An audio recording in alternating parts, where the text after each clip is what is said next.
के राष्ट्रपिता महात्मा गांधी जिन्होंने पूरा जीवन लगा दिया, तब जाकर के हमें और आपको आजादी मिली। गणतंत्र दिवस के दिन हमारा संविधान जो रास्ता दिखाता है उसका संकल्प लें।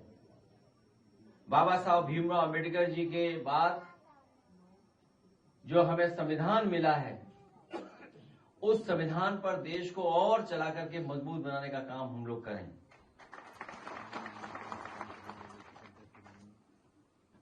साथ ही साथ ये भी संकल्प लें और हम देखें कि हमारा देश कहां खड़ा है दुनिया के सामने। जिस समय आजाद हुआ देश और आज इतने आजादी के बाद हमारा देश तुलना में कहां खड़ा हुआ है। गरीबी, बेरोजगारी, महंगाई और किसान की हमारी क्या हालत है। एक तरफ तो जहां तरक्की और खुशहाली दिखाई दे रही है, वहीं दूसरी तरफ हम लोग देखते हैं आज भी बुनियादी सुविधाएं लोगों के पास नहीं पहुंची हैं। आज भी हमारा देश तमाम उन चीजों का मुकाबला कर रहा है, चुनौतियों का मुकाबला कर रहा है जो देश के सामने हमारी चुनौतियां हैं। कई बार हम लोग अखबारों में पढ़ते हैं कि दुनिया में जगह जगह पर घटनाएं हो रही हैं। शायद किसी ने ऐसा सोचा भी नहीं होगा कि एक देश का राष्ट्रपति दूसरे देश का राष्ट्रपति को अपहरण कर करके ले जाए। न केवल अकेला बल्कि अपने परिवार के साथ उसको ले गया। वहीं बगल में हम लोग देखते हैं कि 4 साल से युद्ध चल रहा है। अभी कुछ दिन पहले खबरें सुनने में आई थी कि कुछ समझौता होना शुरू हुआ है, लेकिन एक देश ने कहा कि जब तक हमारी जमीन को लेकर के बात साफ नहीं होगी तब तक समझौते की बात नहीं हो पाएगी। 4 साल से युद्ध चल रहा है। फिर वहीं सुनने को मिलता है कि यही हम इसको मानेंगे, नॉर्मल चीजें मानेंगे। आज के जमाने की नॉर्मल चीज को हम इस मानेंगे, घटनाएं होती रहेंगी, झगड़ा होते रहेंगे और हमको अपना जीवन भी नॉर्मल जीते रहना पड़ेगा।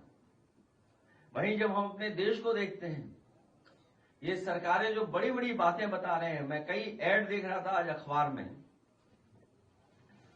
बहुत से साथियों ने सुना होगा कि एक चर्चा में जब अर्थव्यवस्था की बात आई तो कहा कि आपके देश में पॉल्यूशन बहुत है। आज जब मैं एक अंग्रेजी अखबार पढ़ रहा था तो उसमें ऐड निकला है कि हमारे पानी के अंदर क्या क्या है। हमारे देश की लगभग 70 नदियां लेड पॉल्यूशन में अलार्मिंग है। हमारे देश की नदियों में यूरेनियम है। जो ग्राउंड वाटर के सैंपल आते हैं उसमें यूरेनियम निकलता है। कई जगह का जो पानी हम लोग देखते हैं कि बहुत खतरनाक है, उसमें आर्सेनिक है। और फिर कई जगह पानी में हम लोग देखते हैं मरकरी है। जो मरकरी हमारे शरीर में जाएगा तो सोचो कैसा असर छोड़ेगा। कई जगह जो इंडस्ट्रियल वेस्ट है और जब हम पानी उसके सैंपल लेते हैं तो वो अनसेफ दिखाई देता है, पीने लायक नहीं है, उसमें पेस्टिसाइड्स है। सोचो पानी में पेस्टिसाइड्स हो, आर्सेनिक हो, यूरेनियम हो, और फिर ये जो बातें बताई जा रही हैं वो बता रहा है एक कंपनी जो पानी का सप्लाई देना चाहती है साफ सुथरा। सोचिए एक्वा गार्ड कंपनी बता रही है कि आपके पानी में ये चीजें हैं, इसलिए आपकी नदियां नहीं शुद्ध हैं, ग्राउंड वाटर शुद्ध नहीं है, जहां कहीं पानी है वो सब खराब है। आप हमारी मशीन खरीद लो तो पानी साफ आएगा। सोचो हमारी सरकार को पता ही नहीं है कि पानी में क्या क्या है, लेकिन जिन्हें कारोबार करना है उन्हें पता है कि पानी में क्या क्या है। एक बहुत बड़ा विज्ञापन देखने को मिला और वो अंग्रेजी अखबार में जो लिखा है वो लिखा गया है कि एक कदम हम उठाएं, आगे बढ़ाएं कदम और भारत को सोने की चिड़िया बनाएं। सोचो सोने की कीमत आज क्या है बाजार में। अखबार में विज्ञापन है कि हम सब लोग मिलकर के भारत को सोने की चिड़िया बनाएं। और फिर जब आप विज्ञापन को पढ़ोगे तो उस विज्ञापन में कहा जा रहा है कि आप सोना हमारे यहाँ रखवा दो तो आपको मुनाफा होगा।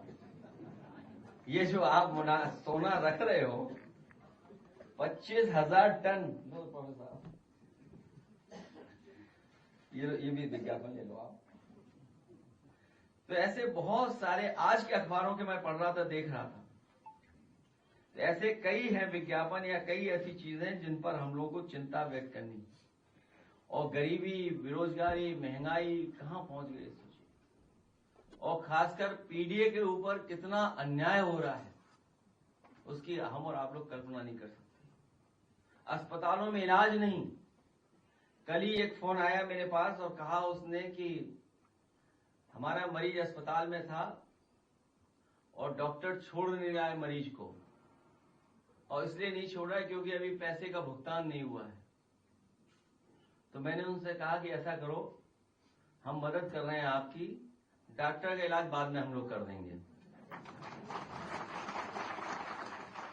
लेकिन जब डॉक्टर साहब से निवेदन किया गया, उनके नर्सिंग होम के मालिक से निवेदन किया गया कि ऐसा मत करिए आप, कि मरीज को मत रखिए, आप उसको जाने दीजिए, तो डॉक्टर ने बात मानी, कुछ माफ भी कर दिया, कुछ हमने मदद कर दी। इससे ये हुआ कि मरीज अपने घर पहुंच गए। तो सोचो ये स्थिति है आज, इलाज कहीं सरकारी अस्पताल में नहीं। बताओ गरीबों का कहां अस्पताल में इलाज हो पा रहा है। अगर हम केवल अच्छी अच्छी बातें करें, ठीक बात है, तो अगर हम अच्छी अच्छी बातें करें लेकिन हम अपनी चुनौतियों को न स्वीकार करें तो हम अपने देश के साथ और अपने देश के लोगों के साथ धोखा कर रहे हैं। सोचो गरीबी कितनी है, हम प्रति व्यक्ति आय नहीं बता सकते। प्रति व्यक्ति आय कितनी है सरकार बता रही है इतनी है, लेकिन है ही नहीं वो आंकड़े भी सच नहीं है, क्योंकि हमें और सरकार को मिलकर के न जाने कितने गरीबों को खाने को देना पड़ रहा है। बेरोजगारी तो ऐसी कि डिग्री कितनी भी हासिल करो नौकरी नहीं है, रोजगार नहीं है। अभी अखबारों में निकला है और बहुत सारी चर्चा शुरू हो गई है कि नए जमाने में जो घर पे हम लोग खाना मंगा लेते हैं, जो तमाम योजनाएं